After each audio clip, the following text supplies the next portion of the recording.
अस्सलाम वालेकुम मेरी शहज़ादियों। आज हम बनाएंगे क्रिस्पी चिकन पोटैटो डोनट। एक प्याली बॉयल मैश्ड पोटैटो, एक प्याली shredded chicken, 1 teaspoon crushed black pepper, 1 teaspoon नमक, 2 क्रश्ड ग्रीन चिली, 50 ग्राम मार्जरीन ऐड कर दें। इन सब को मिक्स करें।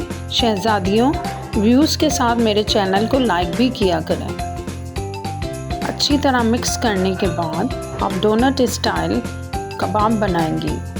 माउथ वाटरिंग कबाब है, ट्राई ज़रूर कीजिएगा। आप इस स्टाइल से कबाब बनाएंगे, डोनट स्टाइल।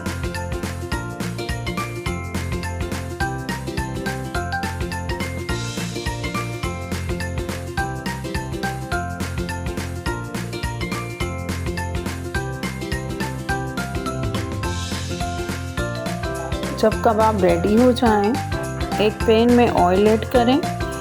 डोनट को एग और ब्रेड क्रम्ब से कोटेड करें और फ्राई करें। मज़ेदार, क्रिस्पी, ईजीएस्ट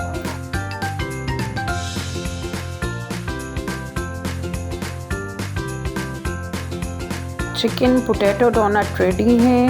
केचप के साथ सर्व करें और एंजॉय करें। अल्लाह हाफ़िज़ मेरी शहज़ादियों।